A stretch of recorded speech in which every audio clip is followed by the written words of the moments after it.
Putain les queutards, vous êtes déjà là? Oh, je viens à peine de me connecter que vous êtes déjà 123, putain. C'est quoi ce bordel? On voit tes tétons, espèce de queutard. Ah ouais? Qu'est-ce que tu racontes là? Qu'est-ce que t'as... Putain, tu mets mal à l'aise, espèce de schlag.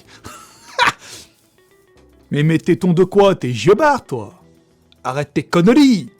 Arrête tes conneries! Le mec, il me dit, on voit tes tétons. Mais t'es un queutard, toi! Juste, j'avais envie de vous parler d'un truc. Tous les matins, moi, quand je me lève de mon lit, j'aime bien constater mon téléphone. Donc, je vais sur YouTube Creator Studio. C'est genre une application qui permet d'analyser tes vidéos, tu vois. Direct, le matin, je me lève, j'appuie sur l'application, je vais constater les stats de la dernière vidéo. Devine, y a quoi? Zéro tendance. Mais comment t'as? Donc le matin, je me connecte sur Creator Studio et je vois ma vidéo avec Ibra TV. Elle a quand même fait des vues, tu vois, comparé à mes autres vidéos. Eh ben que dalle. Elle est pas dans tendance, putain. Je commence à rager, je me dis, oh ben écoute, c'est pas grave, écoute, ce sont les aléas de la vie, il y a pire, tu vois. Je me dis, c'est pas grave. Et tout à l'heure, comme ça, juste pour le fun, je me connecte, je regarde 49e dans tendance. Je me dis, oh putain, on a réussi. Mais c'est des roucoupes, ça, chez YouTube. Ils m'ont mis 49e. Bon, c'est mieux que rien, c'est vrai.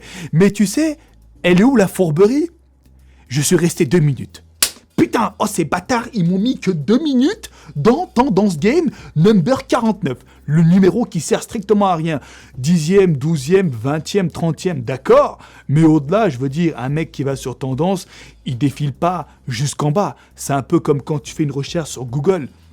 Tu vas taper un truc, tu vas regarder la première page, voir la deuxième, et la troisième page, tu bats les couilles, tu sais, tu constates pas, tu modifies ta recherche. Et ben c'est un peu le même bail là du coup. Tu sais, YouTube, ils sont foutus de ma gueule. Monsieur Kurnaz, vous chalez toutes les 2 secondes pour être dans Tendance Game, et ben devinez quoi, on va vous mettre 49e pendant 2 minutes.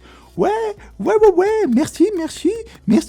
Je vais te donner rendez-vous à Gare du Nord avec ma Lamborghini Aventador S, juste t'inquiète pas. Voilà pour la petite histoire.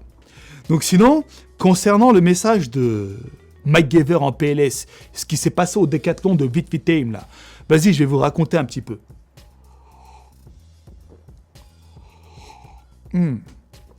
Je savoure un petit peu le café.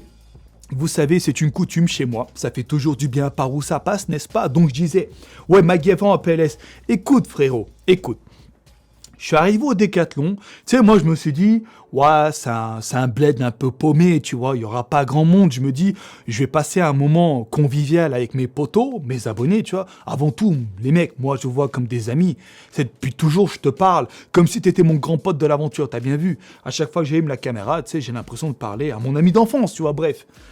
Du coup, j'arrive là-bas, et les mecs de Décathlon commencent à stresser. Je me dis, les mecs, qu'est-ce qui se passe? Oh putain, FK, les coups, il y a déjà plein de monde qui t'attendent et tout, sur le stand de muscu, au Décathlon. Oh, j'espère que t'es préparé. Je fais, écoute, ben ouais, j'ai l'habitude, tu vois, tranquille. C'est à vous de faire le taf, je sais pas. Vous mettez des barrières, parce que mes abonnés sont un peu trop chauds, tu vois. En parlant de ça, t'inquiète mon pote, on va y en venir à cet aspect du bordel, vas-y. Je te spoil pas, juste continue là, attends, je continue. Attends, je m'embrouille un peu là. Putain, ferme ta gueule. Tu dis de la merde, ferme ta gueule, reprends tes esprits. C'est le café, putain, il me monte trop à la tête. Donc je disais quoi? Ouais, les mecs qui me disent de Décathlon, ouais, FK, écoute, c'est un peu chaud là, il y a du monde et tout qui t'attendent. C'est un coup, ça part en sgeg. Je dis, frérot, laisse faire Kurnaz. Laisse faire Kurnaz, mon poste. Je connais bien mes abonnés, tranquille, tu vois.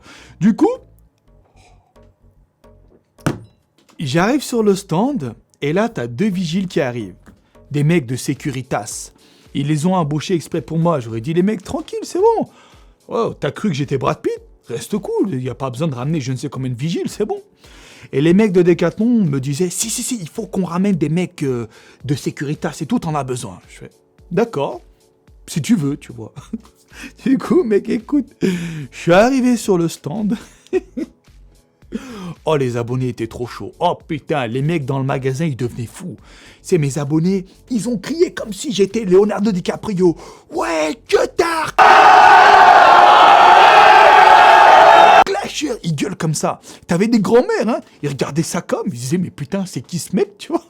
pourquoi il y a tant d'engouement autour de sa personne. Du coup, j'arrive, tu sais, voilà, je brasse, je dis bonjour à tout le monde et tout. Et tu sais, j'ai fait un premier constat. Mes abonnés étaient un peu coincés du cul. Tu sais, ils parlaient pas trop. On aurait dit en fait qu'ils étaient intimidés par ma personne. Donc, j'ai pris le mic. Au début, j'avais pas de mic. J'ai gueulé comme un demeuré comme ça avec mes mains, tu vois. Je me suis explosé la voix. J'arrive et je dis quoi? Wesh, les potos, ça va et tout, tranquille. Et là, les mecs, les abonnés commencent à prendre un peu trop la confiance. Parce qu'ils se disent, ouais, Fkan, il est exactement comme dans ses vidéos. En fait, c'est un vrai poteau, le mec, tu vois. Du coup, les mecs commencent à se lâcher. Et c'est là que ça part en couille. Ils avaient fait des barrières, les vigiles. Ils s'en bat les couilles, hein. Les mecs escaladent la barrière. T'as le mec de Securitas qui essaie de pousser un peu tout le monde. Mes abonnés, c'est des balayecouilleurs pros. Ils rentrent dedans. Il dit au mec de Securitas, viens. T'es limite, ils vont se taper avec lui, tu vois. Écoute. Donc voilà, je fais mon truc et tout. Et au bout d'un moment, ça commence à être trop chaud dans le magasin. Parce que mes abonnés, voilà, ils ont la bite à l'air. Je sais pas ce qu'ils font. Ils renversent tout. Ils montent sur les machines. Que t'as clasheur, il crie comme ça, gros, t'as des vestes du chantard partout, c'est un truc de fou. T'en as d'autres qui escaladent les murailles, enfin pas la muraille, les barrières installées par les gars de Securitas. T'en as d'autres qui se font la courte échelle et tout. Ouais, ça va un peu loin comme délire. Et là, t'as les mecs de Decathlon, ils arrivent. Ils font quoi? Les mecs, ils sont en sueur. Ils paniquent, tu vois. Ils vont... Bon, on va l'emmener à l'extérieur du magasin, mais dans la galerie marchande Zermatt, tu vois. Il y a de l'espace. Si tu veux, ça s'appelle Decathlon Village. C'est un Decathlon super grand. C'est un genre de centre commercial. Donc moi, j'étais dans les allées. Ils m'ont installé là-bas, sur un terrain de badminton. Et c'est là, mec, que c'est parti en couille. Parce que si tu veux, moi, bon, je te spoil un petit peu la vidéo. La vidéo va arriver, tu vois. Moi, si tu veux, j'ai lancé des défis à mes abonnés. J'ai dit, vas-y, je vais mettre genre 60 kilos au squat. Je vais faire 30 répétitions d'un coup. Vous allez essayer de me battre. T'inquiète pas, il y en a beaucoup qui m'ont roulé dessus, hein, t'en fais pas. Mes abonnés, ça m'a étonné d'ailleurs. Il y en a, ils sont vraiment, vraiment balèzes. Sauf que, au bout d'un moment, gros, j'étais en hypoglycémie. J'ai pas beaucoup mangé et j'étais complètement déshydraté. Parce qu'en fait, je t'explique, moi j'avais le micro. Entre deux séries, donc à l'échec, tu sais, pour lancer justement les règles du défi, fallait que je me donne à fond. Et entre deux séries, justement, ça comme, je devais prendre le microphone pour motiver tout le monde. Plus, en parallèle, je devais signer des autographes et faire des photos. Au bout d'un moment, j'ai complètement oublié de boire ni de manger. Et du coup, je commence à trembler comme ça. C'était vers la fin, tu vois. Et après, t'as le mec de la sécurité, il est arrivé. Il commence à me prendre comme ça parce que, gros, je déconne pas. Je tremble, hein. Je commence à avoir flou, je sais même pas où je suis. T'as les mecs qui me tirent d'un côté et tout. On aurait dit, putain, j'étais un sac de riz. Et les mecs qui me prenaient, ils me tiraient comme ça et tout. Moi, j'étais complètement déboussolé. Et au bout d'un moment, gros, je te jure, le mec de Securitas, il était tout que ça comme. Hein. Le mec, on aurait dit une brindille. Je sais pas ce qu'il a fait. Il a enfilé l'armure d'Iron Man. Il est arrivé vers moi, il m'a pris comme ça. Il m'a fait, viens, je vais te sauver. Et là, il a bourré tout le monde. Et puis, il m'a emmené derrière Decathlon, dans les coulisses, genre, tu sais, là où c'est un peu caché. Et devine quoi? Devine, mec, comment mes abonnés sont des fous, tu sais, ils ont fait quoi? Ils ont défoncé la porte. Ils sont rentrés dans les coulisses, tu vois. Et c'est là que j'ai dû me sauver, parce que les mecs de Decathlon, ils m'ont dit, Fkan, il faut que tu te sauves. Parce que là, ils sont en train de tout casser, parce que, gros, ils sont montés sur les machines, ils ont tout renversé, les barrières et tout, ils défonçaient la porte pour rentrer avec moi dans les coulisses de Decathlon. J'ai fait, oh là là. Et c'est pour ça que, voilà, Mike Gaver en PLS, je m'en excuse. Je suis parti 15 minutes plus tôt, sans avoir pris le temps de vous prévenir, parce que gros, moi j'étais comme ça. Limite, j'allais claquer, j'étais dans les vapes. Le mec de Securitas, il m'a pris, il m'a emmené, tu sais, j'étais au courant de rien, et puis il m'a mis dans la bagnole. Il m'a dit, barre-toi, ton train, il part dans 10 minutes de toute façon. Et ça, c'est vrai. Dès que je suis arrivé à la gare, j'avais que 4 minutes pour composter mon billet, trouver le quai et monter dans le train. J'étais limite. Donc il y en a qui ont été vexés parce que je suis parti un peu comme une péripatéticienne. Mais frérot, honnêtement, c'était pas trop de mon ressort. D'une part parce que le magasin, il allait être brûlé. Vous alliez enculer le magasin, tu vois. Et d'autre part, d'un point de vue santé, gros, je te dis, c'est la première fois de ma vie. Je tombais limite dans les pommes. Et troisième point, j'allais manquer mon train. Donc c'est pour ça. Voilà, je m'excuse, hein, si jamais, voilà, tu sais, ils m'ont balancé derrière et tout pour que je me sauve. De toute façon, dans la vidéo que j'ai filmée là, j'explique tout ça déjà. Juste te le dis en avant-première parce que voilà, t'es sur mon live et on en a parlé, tout simplement. Putain, sacré monologue, hein. Un petit coup de caf. Feat avec Marine Leleu, mais je suis partant. D'ailleurs, ça va se faire. Je ne dis pas quand, parce qu'on ne sait pas encore. Le problème, gros, c'est que quand tu fais des vidéos, quand tu es un youtubeur, et quand tu veux faire une vidéo avec un autre youtubeur, il y a toujours un conflit d'emploi du temps. Ça, c'est un merdier. Ça fait 1 an que j'essaie de faire une vidéo avec Jean-Rouge le Musclé. J'y arrive pas pour ces raisons-là. À chaque fois que je suis dispo, lui est indisponible, et vice-versa. Et avec Marine, c'est un peu le même problème. Mais t'inquiète, on se parle assez souvent, Marine et moi-même. T'as bien vu mes vidéos, elle les commente et tout, franchement, c'est cool de sa part.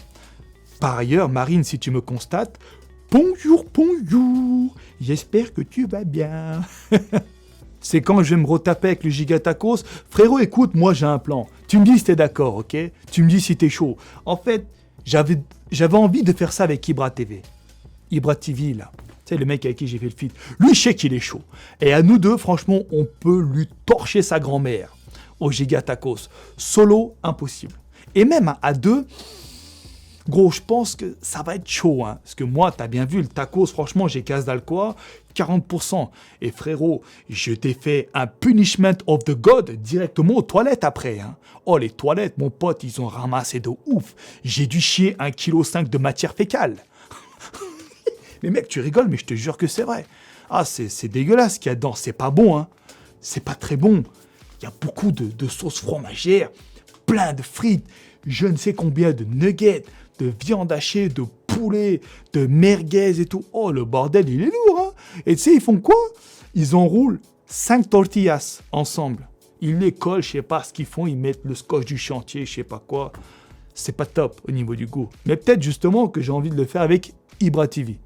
Après, voilà, ce ne sera pas vraiment le challenge comme il existe déjà. Donc le challenge, ben, c'est quoi le défi? C'est de le casse-dalle solo en moins de 4 heures, sans utiliser de couvert ou quoi. Ouais, c'est vrai. Mais bon, je sais d'avance que je vais perdre. Donc je me dis, je vais le faire avec un poteau, comme ça, pas de gaspillage. On est certain de finir le truc, tu vois. Avec les cheveux, je suis 1m90. Bon, bien sûr, mec. Putain, attends. D'ailleurs, t'as pas vu, j'ai perdu un petit peu en longueur, là. Si tu veux, j'étais allé voir le barbier. Je dis, vas-y, fais-moi une petite coupe, t'as vu? J'avais demandé juste de me couper les pointes. Là où c'est abîmé, Zerma, tu sais. Putain, il m'a enlevé au moins 1 centimètre. Zut alors, bah c'est pas grave. Je vais laisser pousser, hein, tu sais, moi, mec, je vais faire la coupe du palmier. De toute façon, je m'en bats les couilles, tu sais bien. Gros, tu sais, les moqueries et tout, moi, ça me touche pas. Moi, ça me fait rire, en fait, quand quelqu'un se moque de moi. Parce que je suis un balai-couilleur pro. Ce que le mec ne sait pas, c'est qu'en se foutant de ma gueule, moi, ça ne me touche pas. Parce que je suis heureux d'être comme je suis. Mais lui, il se sent un peu obligé de perdre du temps, visiblement, à faire des remarques désobligeantes dans, j'imagine, le but de nuire à la personne. Que quand tu te moques de quelqu'un, à part vouloir lui faire du mal, qu'est-ce que tu veux bien lui faire de plus ? Bon, après, il y a des mecs qui rigolent, hein, c'est vrai. Comme toi, ton commentaire, c'est de la déconnade. Mais tu as des gens, par exemple, qui sont très très durs dans les moqueries, qui font vraiment des attaques personnelles limites. Moi, putain, qu'est-ce que je m'amuse. Moi, je rigole de ouf hein, quand un mec se fout de ma gueule. Non, franchement, gros, je te jure. Moi, je suis tranquille. Putain, tu sais quoi? Tu permets, je vais me chercher un petit peu de l'eau de coco parce que j'ai fini mon caf, là, il faut que je bois un coup. Attends, bouge pas, j'arrive. Je sais pas si tu as suivi mon petit unboxing tout à l'heure sur Snapchat. J'ai reçu ça ce matin. C'est de l'eau de coco protéinée, Zerma, tu vois. Donc vas-y, écoute, on va goûter ça. Moi, l'eau de coco, je kiffe. Hein. C'est délicieux, mais que c'est cher. Qu'est-ce que c'est cher? Oh, c'est juste de l'eau de coco, mais tu vois le prix du truc, t'as l'impression de troquer un appartement. Qu'est-ce que c'est que ces conneries, putain? Bon, heureusement, pour moi, c'est gratuit. Donc, j'ai pas à me plaindre. Écoute, ça sent plutôt bon. Dégustation.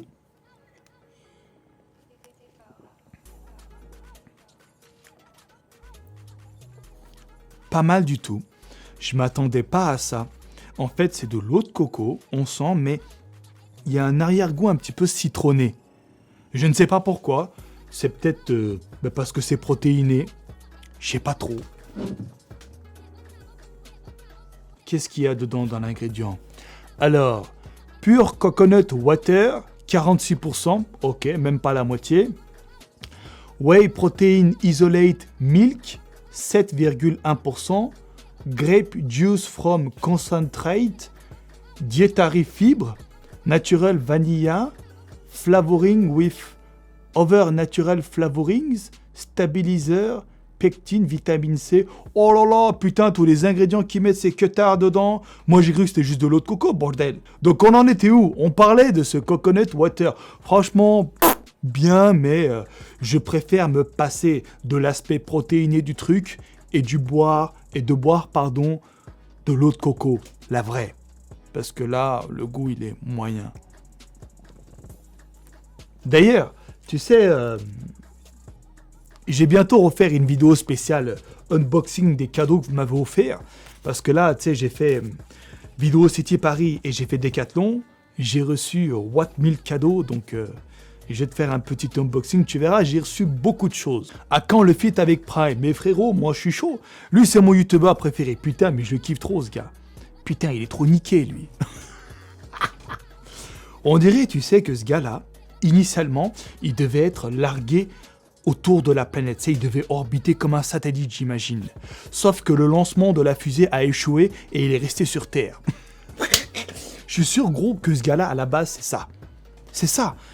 Il est trop loin. Il est trop perché, mais moi, je kiffe. Ah, moi, j'aime trop ces vidéos. Moi, je suis fan de ce gars. À quand une vidéo avec Miguel? Jamais. Mais il n'y a pas besoin. Ça sert à quoi? Ouais, elle est là, elle fait son taf de cadreuse et ça s'arrête là. C'est tout. Elle cherche pas à être connue, hein. Et moi, ça m'arrange. Parce que le nombre de tochas qui m'écrivent pour être en couple avec moi, oui, tu vas partager mon Instagram et tout. Comme dirait Caris, notre philosophe contemporain préféré, K-A, rotor, double fuck, je sais pas quoi, là, tu sais, quand il fait son signe, mais je fais ça à la meuf aussi. Mais tu m'insultes? Non, j'ai fait le signe de Caris. C'est mon philosophe préféré, que veux-tu? T'as qu'à te plaindre à lui, hein. Il m'a enseigné ça. Mais ouais. Donc voilà, et Miguel, c'est pas une meuf comme ça. C'est une meuf tranquille, elle est là, posée, elle parle pas trop, tu vois. Ça, j'aime bien. Et tu sais, gros, moi, je suis pas un mec macho. Mais j'aime bien montrer que c'est moi l'homme dans le couple, bordel de merde. Tu vois? Des fois, quand on est en pleine hésitation sur un sujet, moi, je fais, écoute, on va faire ça. Elle dit, d'accord. Elle acquiesce. Elle est un peu en fait old school dans sa tête, si tu veux. Un conseil pour avoir la coiffure de Vegeta, frérot, si tu tiens, je peux faire une vidéo spéciale, comment dirais-je, morning routine, spéciale coupe de Vegeta. Un peu comme j'ai fait pour Beard Game. Mais bon, ça va ressembler beaucoup à un tuto beauté, tu vois. Moi, je m'en bats les couilles, hein. Tu me le dis? Si jamais ça t'intéresse, je peux te montrer mon rituel. Parce que mec, je peux te dire hein, qu'il te faut une putain de dextérité digne d'un grand chirurgien pour aboutir à ce monument historique. Oh putain mec, je suis en sueur moi devant la glace quand je me coiffe. Je me dis putain, faut que je mette ma main là, faut que le spray arrive comme ça, perpendiculaire à la main. Faut que j'incline ma tête à 40 degrés. Ah mais mec, c'est des calculs ça comme, hein. Bah bien sûr, tu crois quoi toi? Si je vis bien ma calvitie, mais espèce de vieille mouille, j'ai pas de calvitie. Ça me fait rigoler. En fait, c'est mon implantation folliculaire. Si tu veux, quand mes cheveux sont un peu longs, chaque cheveu, bah, il tombe. Tu sais, vu que c'est long, il tombe. Et là, vers la tonsure, bah, l'implantation fait que ça fait comme ça. Donc quand c'est long, les cheveux tombent chacun de leur côté et automatiquement ça fait un trou. C'est comme quand tu fais une raie, espèce de queutard. Quand tu fais une raie comme ça, c'est quand tu fais la coupe au bol, on voit ton crâne au milieu. Pourquoi à ton avis? Mais parce que tu tires les cheveux de chaque côté. Et de toute façon gros, bon bah les couilles. Si vraiment moi j'ai une calvitie, deux options. Soit je vais en Turquie me faire planter des cheveux, ou alors je fais un style de fou. Je me rase le crâne et je laisse la beubare. Tu sais, de toute façon, t'as bien vu, tous les queutards là de Fast and Furious 8, ils sont tous chauves. Et je les trouve stylés. Efkan Rodino, Vitteim. Putain, j'ai trop du mal avec ce nom de merde. Déjà, je me suis tapé l'affiche dans la vidéo quand je l'ai faite. Gros, j'ai tourné le vlog là quand j'étais au Décathlon. On était sur le parking de l'hôtel. Migo, elle sort la caméra comme ça et puis elle me dit, vas-y, fais une intro. Moi, tu me connais, je suis un adepte de l'improvisation. J'arrive, je commence à parler et je dis, yo les mecs, là, je suis sur le parking du Roi Soleil, je sais pas quoi, c'était le nom de l'hôtel, dans la ville de Wittwittheim. C'est une ville qui a 2-3 km de l'Allemagne, tu vois. Et j'ai pas arrêté de bugger, je sais pas comment on prononce ce nom de merde. Moi, je lis Wittwittheim. Peut-être que ça a une autre appellation. C'est un mot allemand, bordel la chiotte, vas-y. Déjà que j'ai du mal à parler français, qu'est-ce que tu veux que je parle allemand en plus? Bah allez les mecs, moi je vais vous laisser là. Je vous dis bye bye et à la prochaine.